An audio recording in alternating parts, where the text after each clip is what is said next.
Thanks Soundcore for partnering with me on today's video. If you're on the fence and anxious on whether or not the new 16-inch M3 Max MacBook Pro is worth the money, I will tell you everything you need to know to help you make that decision just a little bit easier. In summary though, if you already own an M1 or M2 Max, it's very likely you won't need to upgrade, as those chips are still extremely good in 2024. There are some instances you could consider upgrading if you do have those chips, which we will talk about later in the video. But for everybody else, if you are coming from an Intel Mac, M1, M2, M1 Pro, M2 Pro, essentially a different chip family that isn't the Max family, this M3 Max MacBook Pro is a solid upgrade, and that's being modest. And it may be the last computer you'll buy for the next 5 to 10 years. And that's not an exaggeration. It's the most powerful laptop Apple has ever made, but it'll cost you a lot of money. So let's figure out if that cost is worth it and how it fits into my life personally. In terms of design, my immediate first impression of this laptop was, wow, this thing is huge. I've never used a 16-inch MacBook before, so this was a really cool change for me. I got this computer in space black, and while it's not truly black, it's an extremely dark gray color that I do like. It does attract some fingerprints, but not nearly as much as I actually anticipated it to be. If I had to choose again between space black or silver though, I think I'd still go with the silver. It's a timeless look. I love how it looks in the light, but the space black is a close second for me. As for the ports, it's what you'd usually expect from an Apple laptop, but now with a little bit of a twist. Let me explain. This model comes with an SD card, Thunderbolt 4 and HDMI on one side of the computer, and then MagSafe, 2 Thunderbolt 4 ports and a 3.5mm headphone jack on the other. In comparison, the M2 MacBook Air only comes with 2 Thunderbolt ports, MagSafe, and a headphone jack. And to make it just a little bit more confusing, the M3 MacBook Pro specifically only comes with 2 Thunderbolt 3 ports, HDMI, and an SD card slot. So all this is to say that the M3 Max and M3 Pro MacBook Pros come with upgraded and more Thunderbolt 4 ports than all other offerings from Apple. And if you're not familiar with the differences between the 14 and 16-inch model in terms of its design, the main differences are that the 16-inch model is heavier and significantly larger, so you'll need to be cautious if it's going to actually fit into your bag. However though, it has a meaningful amount of extra screen real estate to make multitasking easier. It has a larger battery for longer potential battery life. It has much better speakers in my opinion. It has a larger trackpad, which is really nice and comfortable. I actually find the 16-inch model to be more comfortable to use in comparison to the smaller 14-inch MacBook Pro, as there's actually just more space for my hands to operate on. And it also does have larger fans and a thermal management system to keep your M3 Max chip cooled down when working heavy workloads for extended periods of time. That last point is huge, as if you are in the market for an M3 Max chip, you most likely are going to be a power user, so you really need to think about whether or not you want better thermal cooling or better portability if you are thinking about the 14-inch model. If it was me, knowing what I know now and my experience using both sizes, I'd always go with the 16-inch model over the 14-inch model for all of my heavy workflows and creative needs. Even though this laptop is heavier, and trust me, it's kind of annoyingly heavy at times, the larger display makes a huge difference in my ability to multitask on this computer when I'm not at home, and better thermal management is a huge plus that lets me get more out of the M3 Max chip. So all of this is to say that it's invaluable, like how much this larger size contributes to my workflow and my lifestyle. Moving on to the display, if you already own an M series MacBook Pro, you most likely will be familiar with the stunning Liquid Retina XDR displays included on these computers for the last few years. For those of us that need a bit of a refresher, these displays offer incredible dynamic range and color that still leaves me impressed to this day with how good something can look on this mobile computer. The most impressive parts of this display is that it's mini LED, so it does genuinely provide deep blacks and excellent contrast, and it also supports a high refresh rate of 120 Hz. So whenever you are scrolling or navigating applications on this computer, it will feel noticeably smoother than what you're used to on older computers of the past. And for anyone that uses MacBooks outside in direct sunlight, it's passable in harsh light, and it does get the job done, but your best bet will still always be to work in the shade if you absolutely need to be outside. Something you should absolutely consider taking with you outside is Soundcore's new Boom 2 portable Bluetooth speaker. At under $150, you get a built-in 2.1 channel subwoofer delivering peak 80 watts of power for bass thanks to their Bass Up 2.0 technology combined with dual tweeters for a really clear and punchy music experience. It's IPX7 waterproof and floatable in water,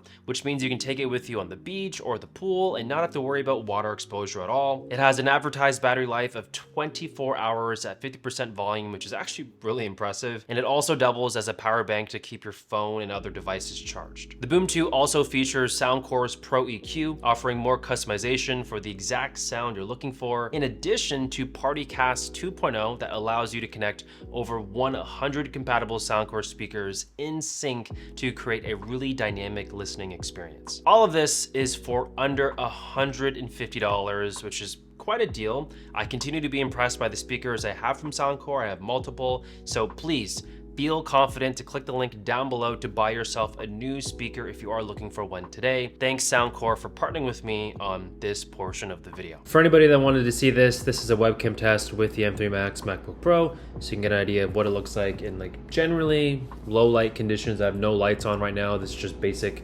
window light that's sort of beaming on front of me here. So yeah, also the microphone, you're hearing that right now from the MacBook Pro. So yeah, this is how it looks, how it sounds like. Okay, so in terms of performance, the model that Apple specifically sent over comes with 4 terabytes of storage, 96 gigs of RAM, paired with a 14-core CPU and a 30-core GPU M3 Max chip. It's not at all an exaggeration to say that this thing is a beast, and honestly it has to be for the cost of a configuration like this. I wouldn't expect anything less, to be honest with you, but I think it's important though, before we dive deep into the good stuff about performance, to break down what exactly are the differences between M3, M3 Pro, and M3 Max. M3 is the entry-level chip in Apple's Mac lineup, and you want to see this as the everyday user's choice. It comes with an 8-core CPU and a 10-core GPU, and has the ability to do everyday tasks like email, word processing, and even some moderate workloads like video and photo editing. M3, on the other hand, comes in 2 configurations, with the base chip including an 11-core CPU and a 14-core GPU, or you can upgrade to a 12-core CPU and an 18-core GPU. I like to see this chip as the amateur or professional go-to choice. It sets the standard, really. It allows you to do demanding tasks across all kinds of fields in coding, creative, research, design, and you can go all the way up to 36 gigs of RAM and 4 terabytes of storage, which are actually upgrades I highly recommend more people consider if you do have the money. And then there was M3 Max, the computer I've been testing, which starts at a 14-core CPU and a 30-core GPU and tops out at a 16-core CPU and a 40-core GPU with the ability to get up to 128 gigs of unified memory. I like to see this chip as like the ultimate final boss chip, where you can do some crazy extreme workflows on a laptop like this, and very niche workflows actually at that. Not many people watching this video will actually be able to tap into the potential that the M3 Max chip has to offer, which is a really important point that you want to remember. Okay, so now that we understand the differences, let's hone in on how it actually feels to use the M3 Max MacBook Pro every day in my life. To be completely frank with you, this is always very tricky to test and explain over video, because every single person on planet Earth who buys a computer uses it for different things.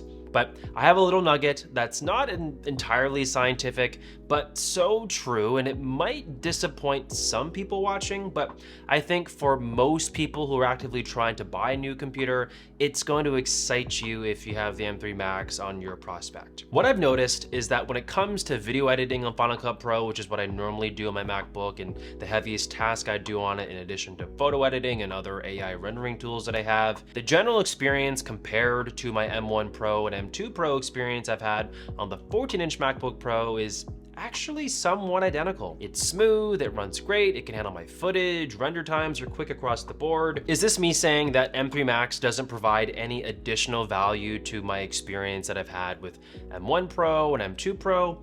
Absolutely not. it certainly adds a lot of value, but in ways that only someone in my shoes would feel if they paid attention to the tiny details. For example, the tracking and creation of 3D effects is a lot faster on this computer now. The waveforms of my audio adjust faster when I zoom in and out of the timeline. It renders faster. The laptop is cooler because I'm using a 16-inch model when I've been used to a 14-inch model. There's so many tiny things I've noticed that have felt faster, but you would only pick up on it if you did the work I did every single day and had a pulse to notice these small differences. So what I have to take away from this is that Apple isn't just making regular computers. They're making computers that actually last, that hold up their end of the bargain in terms of performance. Like, I'm not kidding. Like, if I had to revert back to an M1 Pro or even an M2 Pro computer right now today, yes, I would notice a difference. I would notice some slowdowns, but in general, the achievable experience for my computer lifestyle would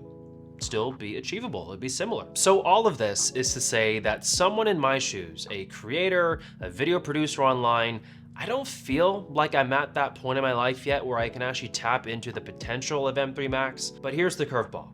I would still choose this. I would still choose the M3 Max over M3 Pro and M3 because of what I'd benefit on the upgrade side of things. M3 Max currently has more support for more RAM. So I currently have 96 gigs of RAM on my laptop, and at least 50 gigs of RAM at any time is being used when I'm working. Whereas on M3 Pro and other like lower chipsets that Apple offers, I'd be maxing out the RAM very easily, as those ones only go up to 36 gigs. It's a blessing, honestly, to be able to have Final Cut Pro, my AI creator software suites, Photoshop, all of these programs, stuff, and everything open across the board without experiencing any slowdowns. And that is a lot, and thanks to the 96 gigs of RAM that are available on the M3 Max. Another point I want to make though is that when you do go into these purchases, think really hard about RAM and storage. I made the mistake to buy my first M1 Pro MacBook Pro with only 16 gigs of RAM and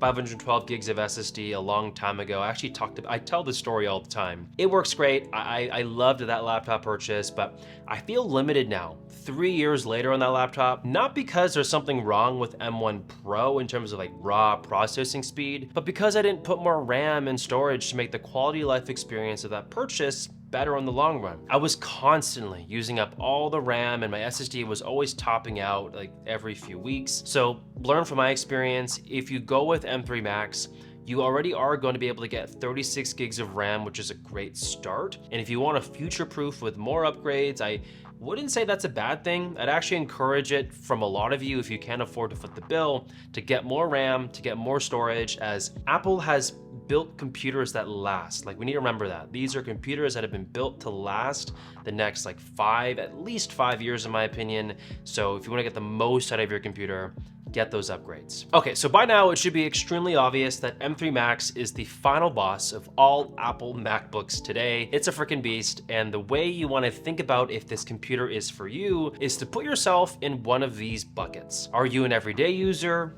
If so, get M3 MacBook Pro, that's probably good enough for you. Are you an amateur with aspirations or a current everyday professional? M3 Pro is the standard, in my opinion, to achieve demanding tasks and workloads on an Apple MacBook Pro. Or are you the extremist? You have niche needs that most people don't have, and the time savings you get in the seconds, sometimes minutes, and very rarely a few hours with M3 Max over the other chips, if that time savings is priceless to you, then you should go with M3 Max. But let's not forget something. These aren't the only laptop options available. In fact, Apple's most popular computer is not a MacBook Pro, it's the MacBook Air, and I've spent over 6 months with their latest 15-inch M2 MacBook Air and posted my thoughts and review on it, so you can check it out by clicking the link right in front of you on this video.